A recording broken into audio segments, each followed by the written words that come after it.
I am very excited to have Dr. Esau McCaulley here. He is David Capes, Dr. David Capes' last hire at Wheaton when David was Dean of Theology or New Testament Theology at Wheaton before he got promoted to scholar in residence out here. And that was funny. Okay, maybe not.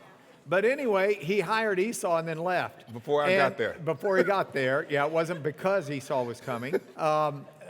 Esau has spent time working out in England, and he was gracious enough to give us his weekend. And this is time away from his wife and 4 kids. And he is a marvelous scholar and a wonderful Christian gentleman. So would you join me in welcoming Esau McCaulley? Thank you for having me. Yeah. Okay.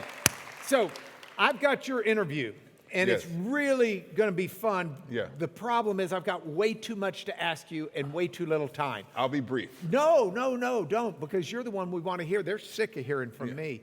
I would like to start with you telling us a little bit about your journey in life with an eye toward how you got into not just Bible, but biblical scholarship. Yeah, I mean, I was raised in the church. They were... Where were you born? So I'm from Huntsville, Alabama. So I'm a Southerner and Alabama. And I was raised... You know, Alabama almost lost again I know, but we didn't, though. We didn't. We held them off at the last minute. Now, you played football, I did play football. So but not at the Tide. No, I did not. The Tide did not see fit to recruit me. They didn't think I was good enough. They were right. They were right. It was right. No. You were a linebacker at the University of the South, the Division III college in Swanee. Yeah. So I was raised in the Black Baptist church, and I had ministers on both sides of my family. And I would say the McCaulleys tend towards binaries. It's either like the church or the streets. And so I chose the church. And so I was a church kid growing up. My mom gave me like one of those Bibles, those cartoon Bibles, and I read the whole thing from cover to cover, and I came to my mom and said, I read the whole Bible. I remember that, it's like, this is guilt that sticks with you. I had skipped the caption summaries at the top and only read the dialogue. I remember thinking as a kid, is that a lie? No, I kind of read the Bible. Anyway, so I grew up in the church, and the Bible was always this book that thrilled me. And in our context, our faith was the way that you made it out of a difficult context. I went to college. All right, time out, though. I want to interrupt, and I apologize. Yeah. What year were you born? I was born in 1979. So That's right, because I'm old enough to be your father. Thank you for that, I guess. I don't know. It's not really a compliment, but... I don't know if it's about me or you. So you were born in 79. Yes. You went to a black church. Black Baptist church. Black Baptist church. Yeah. Did you go to an integrated school?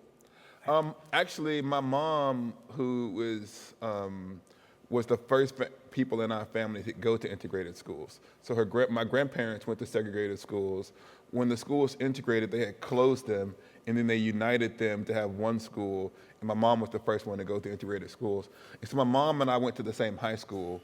When she went, it was mostly white, but after they integrated, most of the white families eventually left. And so when I went to the exact same school, it was by that point all black, and the economic realities of the city had dramatically transformed Northwest Huntsville, and it was an impoverished community. Interestingly enough, the demographics have shifted again, and now it's becoming a middle-class community as Alabama has grown. So I went to a largely black school. My mom went to the same school that was largely white. That school has now been torn down. And in that place where the school used to be, there's a park where there actually are very few black families there. So it's an interesting history of Alabama, Northwest Huntsville, through the lens of that school. So when I was there, it was kind of an under-resourced, tricky place to get an education. But my mom always inspired us to say that we can be whoever we wanted to be if we focused on our grades and trusted the Lord and all of that good stuff. And so I went to college, and I didn't know a lot about kind of the wider world. And so I went to a secular school, and I said, I'll major in religion. Like, what could be better than studying the Bible at the university? And I would just say the way they taught religion at university was different than the religion I was taught as a kid. And so that led to a spiritual crisis. You know, the professor, it sounds like a bad version of God's Not Dead, but it wasn't like that. But it was like they asked a lot of questions that I had to wrestle with. And part of my own intellectual journey was saying, I know what it's like to be in a context where it feels like the intellectual thing to do is to abandon your faith. And I wanted to be able to give people the intellectual resources to see in the Bible a God who's a friend and not an enemy. And so what initially began, actually, can I tell you, this, when my wife comes to this part of the story. I never forget, I'm sitting there and I'm working on a Romans Bible study at this university, and the woman who would become my wife was in this group. And I remember teaching, and they started writing notes down. I remember thinking, why are you writing notes down? I don't know what I'm talking about. And I had this idea, this is this problem if you're a speaker. What if you tell someone something that isn't true? What if you mislead them? And I said, well, the best way I can make sure that I don't mislead someone is to go to seminary. Learn the original language, learn Greek, learn Hebrew, like we talked about, learn Aramaic. So whatever part of the Bible I opened up, I could look at the original languages, understand the context, and explain it to people. And that was the original goal, was to go to seminary, get an MDiv so I could teach people the Bible, and then go off. But from there, I kept going, and I ended up getting a PhD at the University of St. Andrews, studying under N.T. Wright. The end. All right. No, but we can't just zip over some of this because it's just so important. As someone, I was in school, not at the University of the South. I was up at Lipscomb in Nashville. Oh, yeah, so I know about close that. by. Yeah. And I was a biblical language major. Yeah. And we had different ways you could major in religion at Lipscomb. And so we had some people who were mission majors. Yeah. And they would say, if you want to know about Jesus in any part of the world, be a mission major. And then we had those who were majoring in theology. Yeah. And they said, if you want to know what people say about Jesus and God, major in theology. Yeah. Then we had those of us who were biblical language majors. Yeah. And we said, if you want to know what God says, be a biblical language major. So you went to seminary at Gordon Conwell, up in Massachusetts. Yeah. And took a bunch of languages. I took Greek and Hebrew. And the interesting thing is, I met a lot of people like Mark when I got there. What I mean by that is there are people who have been studying this stuff their entire lives, and they already knew the Greek and the Hebrew. And I felt like I was way behind starting the languages at the age of 22. You were. Yeah, I know. And people walked in with all of this stuff. And so I had to work like twice as hard to make up that lost ground because I wasn't a biblical studies major. And so I took beginning Greek and then intermediate Greek, and then I took, I don't know, as many exegesis classes they allowed me to take. I did the same thing with Hebrew, and as many exegesis classes they allowed me to take. And so it was while I was there, one of my professors handed me, assigned a book, New Testament and New Testament and the People of God by N.T. Wright. And I read that book, and it like, I can't believe this guy. It blew my mind. And I never forget, he came to campus one day, and I stood in line like for a long time to get him to sign this book. And so it was like one of my most cherished possessions. And I got to the end of my graduate school, and I had a professor who was trying to convince me to do a PhD. And at the time, I wanted to be a missionary. And I said, well, I only want to go to a place that's free. That's my requirement. And he's like, no, you should just go wherever you can get into. You should go to the best school. I was like, I can't afford it. He said, go into debt. I said, sure, and I actually did go into debt eventually. But he said, not what I recommend, but if it happened. And he said, he was having this argument. I was like, I don't care. I'll just go wherever it's cheap. I just want to be a missionary, serve the Lord overseas. I don't need a fancy degree. I'm never going to like apply for a job. I'm only going to be in the majority world. And he says to me, where would you go if you could go anywhere in the world? I said, I'll go and stay with N.T. Wright. As a way of like getting rid of the conversation. He said, well, then apply. I said, well, I will. And I applied, and he took me. I said, oh, now I got to go to Scotland. The funny thing about that is my mother-in-law is from South Carolina, and she wanted her grandbabies, to be back in the South. And so everybody else in my family is celebrating. They knew who N.T. Wright was, and so that was a big deal. So I had to call my mother-in-law and said, I got into like a PhD program in Scotland, and she was like, oh. And then she said, my pastor managed to get his doctorate, he didn't have to leave home. Why can't you do that? He had done a D-Min via distance. Like, well, Tom just let you fly back and forth. Like, no, you got to move to Scotland. And so for a long time, I was a failure to her until her pastor found out and asked to get a book signed by N.T. Wright, and then I was back in the family's good graces. All right, tell us about your wife and your 4 kids. Yeah, my wife is a captain in the U.S. Navy. She's a reservist, so she was active duty during the first half of my marriage, and then she went into the reserves. So she's been serving in the reserves since then. She was deployed during the pandemic for 8.5 months, and so it was me and 4 kids, and that was an interesting time in our life.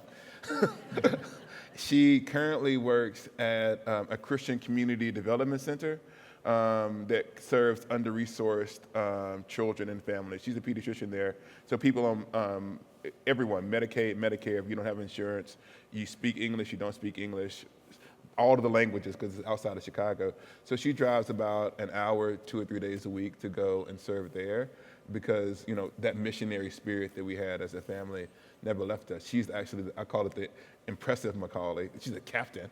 And so, she's a doctor. A doctor. So you're both doctors. You're a paradox. Yeah, so they do. The kids say mom's the real doctor because she actually helps people. You just talk about God. Like, I can do that. My oldest daughter's like, I've heard your talk so many times, I will go and do it for half the price. So yeah, I have a 16-year-old, a 14-year-old, a 10-year-old, and an 8-year-old who we were over, like he said, for 6 months in Yarrington as a family. And so part of the reason we wanted to go to Europe was we had spent that 8.5 months separated as a family during the pandemic. Yeah. And that was a really hard season for our family. And we kind of thought of that time in the UK as kind of like this extended time together as a family. So it really was healing, and it really was a tremendous blessing. I'd like to say publicly again, thank you. You don't understand how that fit within the wider narrative of what God was up to in our family's life. And so, yes, my wife, she's amazing. All right. And your 4 kids are great. It's something that I find interesting. First of all, tell us the adult books that you have written. Oh, so my first book is called Sharing the Son's Inheritance. It's the dissertation that I wrote with N.T. Wright about inheritance in Galatians and what Paul means when he talks about the inheritance. I think Paul believes that Christians share in God's new creation, that we're actually going to inherit the world in the renewed creation with Jesus, and that's what we're due. We will have our place in God's kingdom. The second book that I wrote was called Reading While Black, African American Biblical Interpretation as an Exercise in Hope. That book was written when I came back to the United States, and it was during the height of the kind of racial unrest in 2016, 17, and 18.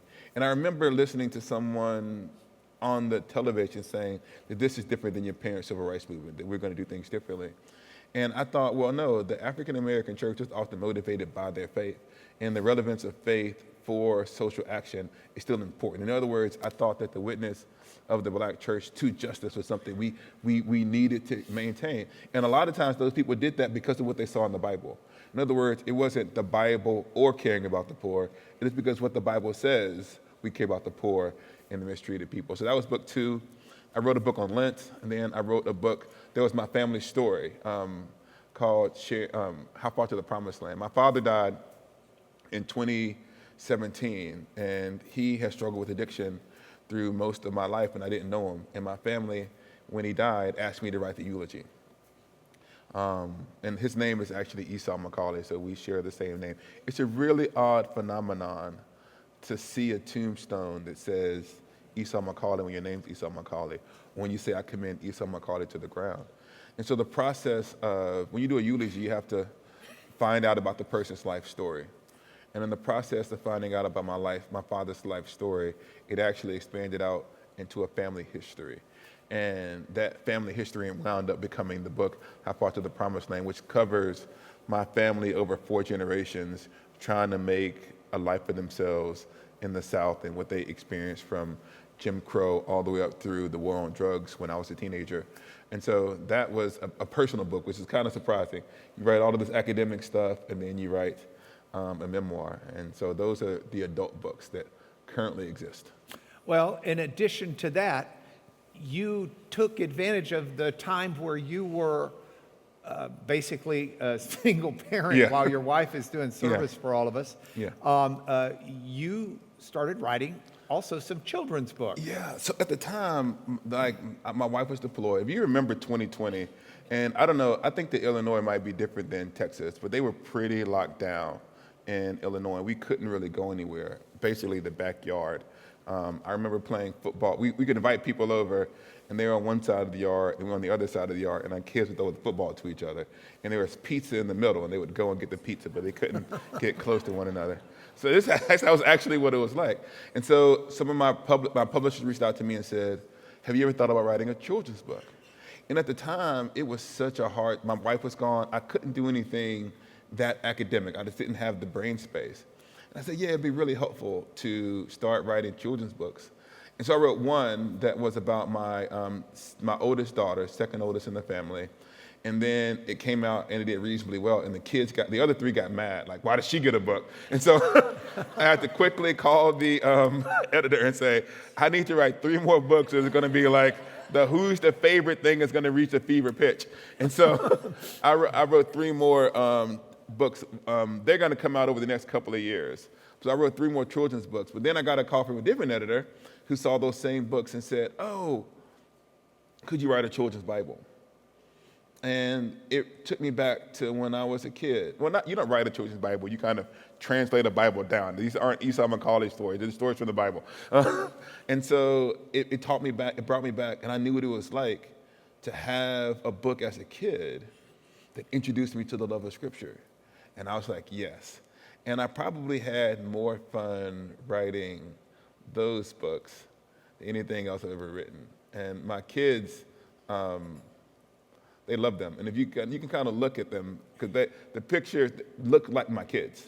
I made it so it doesn't look like me. The guy who is me in the books has hair. And so you know it's fiction. But the kids look like the kids. And my wife, actually, they changed her too. So the parents aren't the real parents, but the kids look basically like my kids at that age during the pandemic. So it's also a snapshot. Okay, I've met you. I've met your wife. Yeah. I don't remember if I've met your kids. I think I may have. You met a couple of them. Miriam was really upset about this, and she wanted me to tell you hello. She good. said she was really sad. I didn't get to meet Mr. Mark, so she was really, really sad about that last night. So she says hello. Would you tell Miriam that we treasure she comes with you next time? Okay, then we'll come back. You said she was your favorite. Yes. No. We have 4 daughters. They are all absolutely convinced, each one of them, that they are my favorite. We have 2 boys and 2 girls, and so there's a battle. And so the older daughter was the one whose the first book was about, and Miriam was the one who demanded a book, then led to the rest of them. So, all right, I ask you to bring your computer. Yeah. By the way, those who have not met you, you're a black American. Yes. Your wife is a white American. Yes, we're in an interracial marriage, and actually one of the things, my favorite chapter, and not that you have to buy the book, don't worry about it, but if you decide to buy our story, How Far to the Promised Land, there's a chapter called Fools Fall in Love that tells the story of how I met and proposed to my wife. It's my favorite chapter of things that I've ever written. I would say I have 2 favorite books. The chapter in How Far to the Promised Land. People talk about the audiobook, and I don't know if this is true because I've not listened to it. They say my voice changed, because I read the audiobook, when I read the chapter about how we met one another. I don't know if that's actually true, but if they say that I sound like I am... Give us 3 minutes of how you met one another, just so we don't have to read the book. Oh, man. We met in that Bible study. You met in the Romans Bible study at Sewanee. And it was, our coach used to tell us, like the day before the game, you should like stay off your feet and get rested. But it was before homecoming. We were playing our big rival. And she said, do you want to go on a hike? And I said, yes. And that's when I knew I had it bad. And I don't even like hikes. So I'm like chasing her around this mountain. And like she's talking about stuff. And it's just... I don't know. There was just this she really loves the Lord. And I think that, this is not marriage advice class, but like there's something about a shared commitment to Jesus that makes a marriage or relationship work. And we both are serious about our faith, and we got along. And she still likes to hike. I still like to avoid it as often as possible. And because I'm still like in love with her, I still go on mountains. She even got me to climb Mount Fuji one time when we were stationed in Japan. And I don't know, that's when I knew, I was like, this is not gonna go away. At night, believe it or not, at night, because it's better to start at night, so then you can see the sunrise the next morning. And I said, also, it means if you fall off the mountain, they won't be able to find you. But I did it, I climbed Mount Fuji. Yeah, all right. So you've got children. Yeah. What's their skin color? Does it vary on the range? They look like our kids. They look like our kids. I don't know how to describe it, like brown skinned kids. But do they all look the same? They all. You can't even tell if you look at the pictures of my daughters. They are like at the ages. They look like twins. In other words, they all look the same. They all look like they're siblings. All right. Yeah. Because some of our kids wound up having blonder hair, some of them darker hair. All of them I don't know how to describe. Well, let's look at the kids' book. Look at the kids' I made book. you bring the computer to show. You can see some of So it. let's put up here. So this is you can see that's my oldest son Peter. No, sorry, that's my youngest son Peter there in the middle. Over to what is my right is Miriam. She's actually the baby of the family. And then there is Luke, and then there is over on the left. Wait, they're not going to be happy if they see this on video and we don't point it out. Yeah. Sorry, I should give them the fictional name. In fiction, they're Josie, that's everyone's middle name, also Claire, my daughter. And then that's me with tons of hair. That's you in your dreams. That's me in the 80s. That's you until you look in the mirror. Yeah, that's what I see. What I hope I see. Who's this? That's Peter. Who's this? That's my wife, Mandy, and then that's Luke, and then that's Miriam. But obviously, in the book, what we did is we gave all of the fictional characters their middle names. So that is Josie, my daughter's middle name is Josephine. That's Andy. His middle name is Andrew because he was born in St. Andrews. That's Isaiah because his middle name is Isaiah. Isaiah is my favorite prophet. And then there is Miriam, whose middle name is Ann, named after, that's a family name on both sides of our family, and that's her. So. Okay, and this book comes out when? In December. You can get it for your kids or grandkids for Christmas. It tells the story of the role, basically, of the Black church in marching for justice during the civil rights movement. And so Andy hears about a march, and he thinks, oh, it's marching off to battle. Like, no, Christians don't battle that way. They battle using prayer and song and marches for, like, justice. And so it teaches them the role of faith in pushing for change in the United States. Dear friend of mine, he's become a dear friend and a hero of mine that I interviewed right here on this platform in this class within the last year. It just occurred to me, you might know him. Fred Gray? I know the name. I don't think we met personally. Okay. Fred Gray was Martin Luther King's lawyer, and he preached. Yeah, is he still around here somewhere? Yeah, he's in Tuskegee, yes. And he's 94 right now. Yes. Just doing great. Okay, now I asked you also to bring just an illustration from the kids' Bible. This is something, I didn't draw any of this, so I can't steal any credit. But this is like creation. One of the good, this Bible tells the story of the biblical narrative. It doesn't have all of the stories. It has maybe 15 in the Old Testament, 15 in the New Testament. But it points at God's desire to create a multicolored kingdom from people from every tribe, tongue, and nation. Like from the promise made to Abraham that you'll be a father to many nations to the very end of the story where the nations gather in. And so it's helping people to understand, first of all, the biblical story.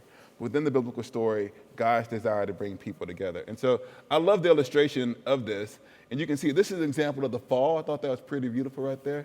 You can kind of see that image representing it. But it's also kind of gloriously anachronistic in the fact that it has people both from the present day and from the biblical narrative. I want to see if I can find one. This is the story of Noah right there. I love the artwork in it. There's one of them that I wanted to see. This is one of my favorite pictures. If you know, there's this part in Genesis 10 when they give the table of nations that show how all of the peoples of the world are connected together. And so in this one, it obviously has different kinds of people who are all involved in the table of nations that shows kind of the interconnectedness of all people in God's story. And so I just love the art, and I think that the person who did it was great. Now, you cannot buy this book, so you can see it. No one has seen it except for how many people are in here? 300 of you all. So it's going to come out in like a year. We're about five. We're about 500. And we got about 200 on the internet 500 watching. of my closest friends. You can get this book sometime in 2025. It's probably when it comes out. I think in the fall of 2025. You can't even pre-order it yet. But just keep it somewhere in the back of your mind when you're thinking about Bibles for kids. It's probably one, like I said, these things have a special place in my heart, because I wrote them when I was locked down with my kids. And the way that I practiced, if I could read the story and my kids didn't wander off, then I knew I hadn't bored them. And so it's kind of a joint project between me and the McCauley kids for the rest of the world. Hopefully y'all eventually see it and you'll like it. All right. Now, what do you teach at Wheaton? Very boring stuff, just ordinary stuff. The Bible. So I teach like a class on Galatians. I'll teach a class on Romans. So normally I do the Gospels and Paul's letters. So the last class I taught was John. The class that I have coming up next, Introduction to the New Testament, and I'll teach on the prison epistles. So it'll be Philippians, Colossians, Ephesians, and Philemon. So I teach just different books on the Bible. I have PhD students, and so I usually tell them whatever they're focusing on for their doctoral research, I would teach that class. So if they're working on John, I'll teach a class on John. So I just accepted another John student, and I have a Luke student. So I owe a Luke class to my Luke student and a John class to my John student. And so everybody else can come too, but yeah, I just kind of teach different books in the Bible. Sometimes I do thematic classes. So next year I'll be teaching a class on the Bible and slavery. And how we think through the ways in which what I gave a lecture about last night, the abolitionist and the pro-slavery party, how both of them use the Bible to argue for their views, and the way that we can use the Bible for good rather than for evil. Which is so commendable, and I loved your lecture last night. My wife is doing stuff with kids and grandkids in Florida today, and we were talking this morning, and I was walking through your lecture with her, and how profound I thought it was, not just dealing with the racial issue, which is, to use Pastor Jarrett's talk this morning, a line in the sand for the believer. But even beyond that, those arguments that were used to justify slavery, the arguments that were used to combat slavery, are some of the same arguments that are propounded today on the issue of immigration, on the issues of how we treat the poor regardless of skin color, on the issues of how we treat women and what their place is. And I want to explore some of that with you in some ways we didn't get a chance to last night. Why don't you take first to set it up, 3 or 4 minutes, and explain the Reader's Digest, if anybody remembers what that is, version of what you did last night. So a lot of people say that the abolitionists didn't have a very strong biblical argument, and that they couldn't use Jesus to support the claim for the liberation of the slaves, and that the pro-slavery party had a better argument. And I said, well, actually, I don't think that's true. Let's walk through what the abolitionists actually said. And if you look at what the abolitionists used, they used Jesus all of the time to argue for the end of slavery. They talked about what Jesus said about loving your neighbor as yourself. They talked about Jesus' own experience of poverty and his ministry that focused on the needy and the oppressed. They talked about Jesus' own genealogy that had different ethnic groups in it, showing that Jesus had a desire for all people to be a part of his family. They used even his cross, that the blood of Jesus saves everybody equally, therefore you shouldn't enslave your fellow brother or sister. And so the pro-slavery party had to find a way to justify not showing compassion. And what they actually ended up doing was not using Jesus so much as using racism. They used the curse of Ham, this idea that God had cursed African peoples to be slaves forever. And so at the heart of the pro-slavery reading of the Bible was not just the interpretation of the Bible, but a racist interpretation of the Bible. And if you take away their racial interpretations of the Bible, then the argument kind of falls apart.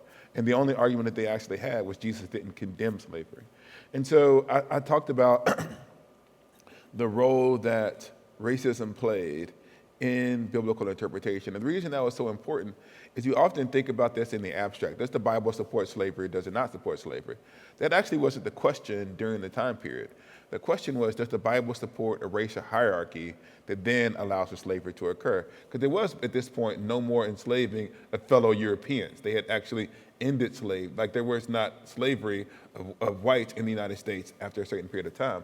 And so once you combine the racist interpretations of the Bible with the slavery stuff, you begin to understand what the pro-slavery part was actually arguing. And I wanted to contend that Jesus rightly understood was on the side of liberation. And that's what the pro-abolitionist party wanted to say. You have to imagine what Jesus and the disciples would call the church to do if they had the same money and resources as we have in the United States. And their understanding of Jesus' ministry was that if Jesus was in the situation of Christians in the 19th century with money, resources, the votes, and the power, that Jesus and the early church would have been on the side of liberation, not on the side of oppression, because of Jesus' ministry towards the marginalized and the oppressed. One of the things that it caused me to think through last night was we can make those arguments as Christians, and as Christians explain that the Bible says everyone is a child of God, made in the image of God, and to be treated with the love and respect of God, and that God calls, and Jesus instructed people to go into all the nations and to preach the gospel, not only into Western Europe where there are white people to preach the gospel, because the church is for every nation and for all peoples. And we can make that argument. But the people who don't believe in God are in a much different situation now. Yeah, I would say that like G.K. Chesterton says something like what happened with the rise of secularization is a lot of Christian ideas were detached from Christianity and now just run wild without the same intellectual foundations. And so we do have this idea of tolerance, love as a supreme good, that we should care for diversity, as if that's just a universal human idea. But those ideas were Christian ideas. If you had asked, a Roman in the first century, what's the highest ideal, sacrificial love for neighbor would have not been there. And so we created this context in the West that sacrificial love for neighbor was something that we ought to try to practice. Even when we failed in it as Christians, this is fundamentally a Christian and behind that, a Jewish idea. Like this isn't just from Christianity. Obviously, the Old Testament teaches the same kinds of compassion. And you do see that there are, and this is one of the things that I always try to convince my beloved Christian brothers and sisters, because I teach at a university. And our students care a lot about justice. And sometimes, and that's a good thing, anybody who talks about justice will do. They don't actually care about the intellectual foundations. And so I'd say you either give students a biblical foundation, you help them to understand how this is integrated in their faith and flows from their faith, so then they're stable in life. They can see how these things fit within the Christian life. Or you create a conflict in the student between compassion and Jesus. And what I want to say to people is you don't have to have that tension. That the God that we worship and the God that we serve is a God who, like he says, I've seen the suffering of my peoples in Egypt, I've come to rescue them. This is a part of our heritage. When in the Old Testament it says, why should you care for the widow and the orphan and the foreigner? Because remember, you yourselves were slaves once in Egypt. So the memory of oppression was supposed to inform Christian compassion. We talked about this in the lecture. One of the things that was really interesting about the slavery debate The pro-slavery party was trying to explain why the love command, love your neighbor as yourself, do unto others as you would have them do unto you, did not apply to the slaves. And so they were saying, I know it may seem reasonable based upon the love command to help the slaves. Here's why you shouldn't do that. And one of the things that I see sometimes is we do the same thing today. We try to find reasons why the command to love your neighbor doesn't apply to certain people. And the point is, and I think this is the story of the Good Samaritan, who is my neighbor? The person who is in need. And so I think that if we, as the church, lead in that direction, then we're less likely to lose our young people who care about these things. And this isn't following after culture. It is actually saying what is in our Bible. That the Bible that we consider the Word of God has a lot to say about suffering people. And that our silence on that is not biblical fidelity. It is editing the Bible. One of the things they did for the slaves, they gave them an edited Bible. They took out the Exodus story. They took out the prophets. They took out a lot of Jesus' miracles because they knew that if they had the entire Bible, that it would lead to their unrest. And so they gave people an edited Bible.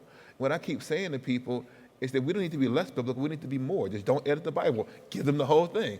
Give them the justice. Give them the holiness. Give them the ethics. Give them the whole thing. And I think that the vision of Christian life included in the entirety of the Bible is sufficient for the Christian life. And it's beyond us, right? It's this thing that we see, this image of who Jesus is, that we can never fully attain to. We never become like Jesus, but the chasing after him is a life that is filled with joy. It's the hardest thing we'll ever do because we can never actually achieve it, but his grace keeps us from despairing. And that's what I just want us to give to our students. Give them the whole book. Wow, that's fantastic. Yeah. I was got a chance to be a part of the preaching seminar that our church did earlier this week out at the Learning Center. Pastor Jarrett brought in 250 different preachers. It's a lot of preaching. Yeah. I tell you, some of those breakfast prayers are about 30 minutes long. Oh, that was just those the prayer warm-up. sermons. Yeah, that was just the warm up. You know what I'm talking about. Yeah, they. Although, look, time out. Come up. Yeah. You. Come on. Come on up. Come on. Is this mic working as well? Can we make this mic work? Yes. Yes. Come on. Yeah. All the way up. Introduce yourself to everybody. Hello. My name is Kiwi, like the fruit or the bird. Yes, it is my real name. Yeah. Anything else I have to say? So where's your heritage? So my parents are originally from Korea, but I was born in Jamaica, the Caribbean island. I'm a paradox. But you're right. You can speak Korean. You speak Korean at home. I do. And you go to Korea. You can navigate in Korea. Tell them about the biggest church in Korea. Yeah, there's an Assemblies of God church out in Korea. It's hundreds of thousands of people. It's like 600,000 or 700,000 people. Yeah. Now, they meet every morning for prayer. At what time? 5:30. In the morning. And they'll have 60,000 people show up for a 5:30 prayer service every morning, right? Yeah, and it still happens today in Korea. Most Korean churches, if not all, will have a 5:30 a.m. service. Can I tell you, this might be, you may not believe this, but I actually pastored in a Korean Presbyterian church. And I didn't know about this 5:30 prayer service. That was not in the interview process. And I'm like, what? So I thought I loved the Lord. But yes, I mean, that's a lot of praying. I mean, I'm sorry. I'm like 30 minutes at 7:30. I was like, that was good. But And no one told me this, like, we're going to have prayer at 5:30. What do you mean we're going to have prayer at 5:30? The sun's not even up yet. Yeah. And there's snow on the road. It was when I used to work at Dartmouth College. And there was a campus ministry that was at Dartmouth College. And there was outreach of the Korean Presbyterian Church. And it started off as like an inter-Asian ministry, like different ethnic groups with the Asian ethnic groups. And then it actually turned into a multicultural group. So they had white students and African students and African American students and Caribbean students. And so they said, we want to have like leadership that looks like that. So they hired me. So it was like 50% Asian, 25% white, and 25% black. And yes, I had my first at kimchi. It was great. It was early morning prayer. It was no. I mean, I'm not kidding when I say that was my favorite experience of ministry, was being a part. And they just welcomed me into the community. So anyway, sorry. Yeah. You reminded me that I didn't know. Well, you reminded me of it because you were complaining about 30 minutes of prayer. I'm thinking 5:30 every day, baby. Does that mean you guys are starting that here this week? Yes, Kiwi, and you'll be leading it. And that'll be great. By the way, if I've taken you up here and for a moment, Kiwi runs one of the most incredible organizations in the Christian world, in my opinion. It used to be John Stott's Ministries. John Stott, the Christian Mind, that stuff, great Anglican theologian back in the day. No. Everybody else is standing up. I feel like it's weird. No, here. Just here, I'll kneel. There we go. So no. So anyway, he it's now called Langham Partners. Yeah. Langham Partnership. But tell them what y'all do. Sure. I don't run it. I have the privilege of being on the team, a wonderful team of Langham Partnership. We're called a partnership because we exist in the United States, but there's also partners all over the world, in Canada, in the UK, and Australia. And John Stott, his heart was to see the level of biblical teaching elevated for leaders and Christians and pastors in the majority world. Most pastors have no formal training in the majority world. Define majority world. Majority world is anywhere outside of the West. And so USA, Canada, UK, Europe, Australia. And so any other country outside of those developed countries we now call the majority world, because the majority of the people live outside the West. That's the only reason why we call it the majority world. And how many PhD programs have you funded, your organization funded? Yeah, so since the founding of our ministry in the late 50s, early 60s, we've now been 6 decades into the ministry. There are 93 scholars, maybe 96, 90 plus scholars serving all over the world that have graduated from PhD programs that are now back in their home context, leading and serving in various ministries. That's fantastic. Thank you, Kiwi. Appreciate it. Okay, so raising up scholars around the world to have a difference, to make a difference. That's also what you're doing. You've served. Tell them the various churches where you have served around the world. So I've served in... And including your recent church plant. So Alabama, Virginia, I'm trying to do it in order so I don't forget them. Then I was in Okinawa, Japan. And then, there we go, Okinawa. And then I was in Jacksonville, Florida. And then I was in St. Andrews, Scotland. And then Rochester, New York. And now I'm planning a church. If anybody wants to move to the Midwest, high property taxes, bad weather. But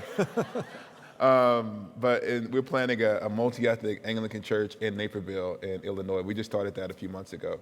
So even though I was an academic, I felt like it needed to touch the actual local church.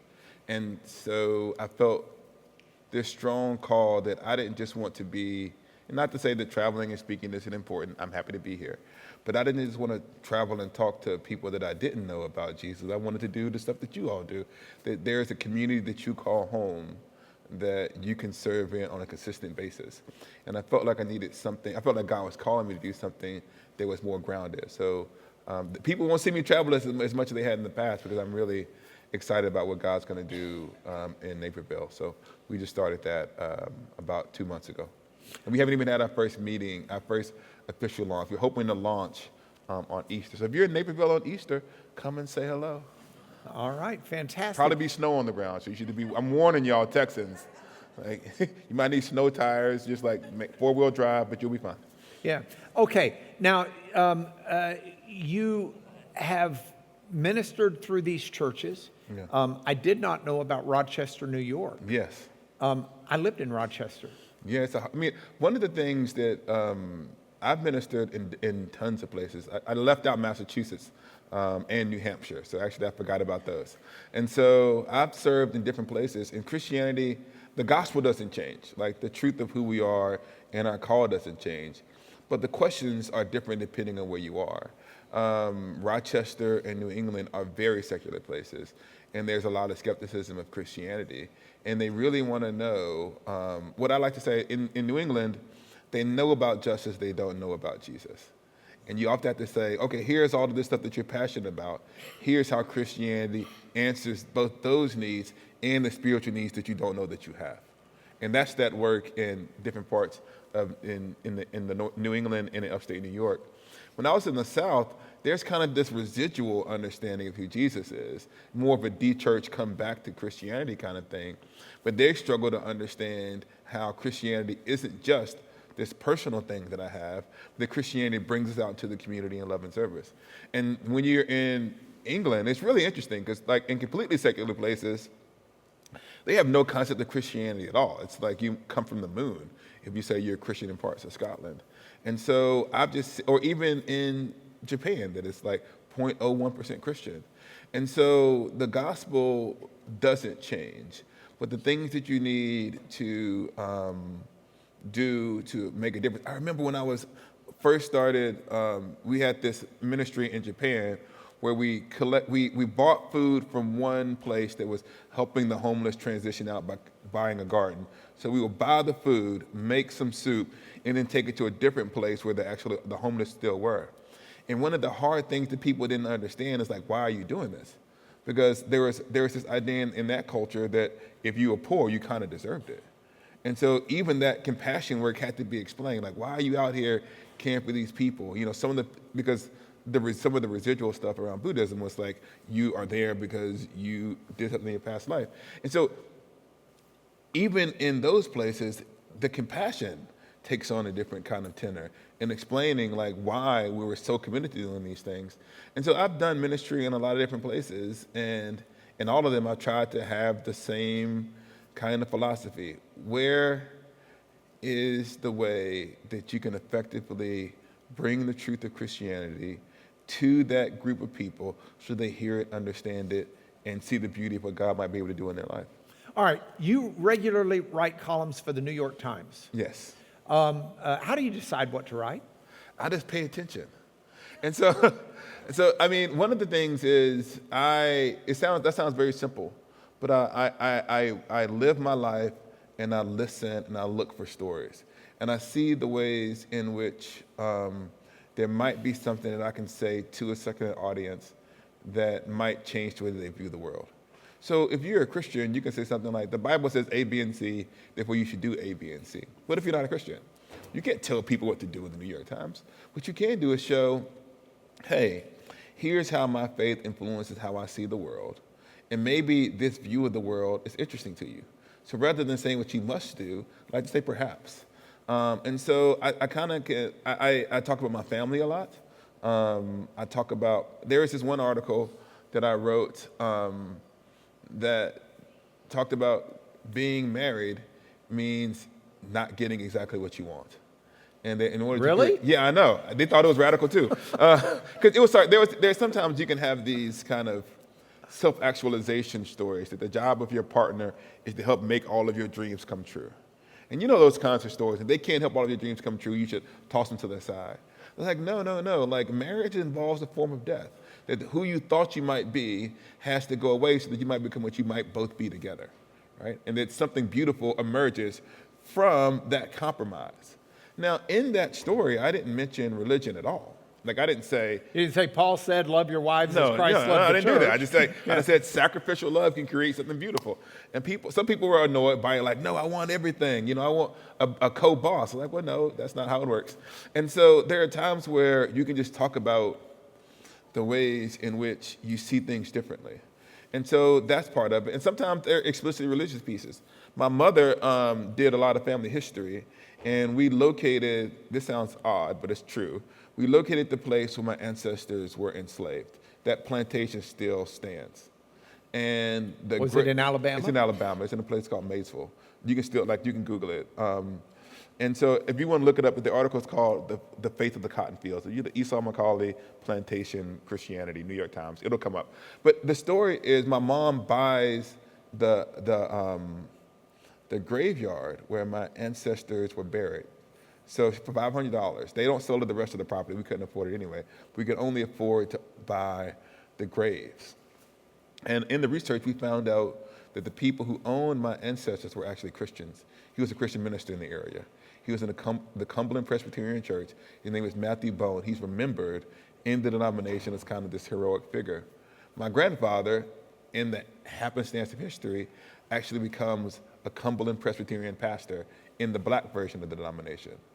And I talked about how I was still a Christian, despite the fact that Christianity had been used to oppress my ancestors. And that was a distinctly Christian story, but it was also a personal story. It was like, we found this story about our family history. There was a guy named Matthew Bone, who was a famous preacher. My grandfather, named Theodore Bone, 100 years later, is a famous preacher. They're both Cumberland Presbyterians. The land where my ancestors were enslaved, it's only been to two families. One family who enslaved us had it. They sold it to one family. Then another family bought it, and that family still owns it. And you can go and visit that plantation. My family's been there. And what does it mean to be in that place and to see the graveyard that my ancestors owned? The piece talks about, it ends with the statement about the resurrection, that when my ancestors are called from the ground, because they were Christians, they're going to be raised on free soil. And that was a deeply Christian piece, right? Because that was a part of my story. But it wasn't prescriptive. It was descriptive. It's like, how do I wrestle with the reality that Christianity was a force for evil? And what I said is, Christianity, rightly understood, can also be a force for good. And that was the legacy that my grandfather passed on to me. And that's what I try to pass on to my children. Wow. What an amazing story. Would y'all join me in thanking him?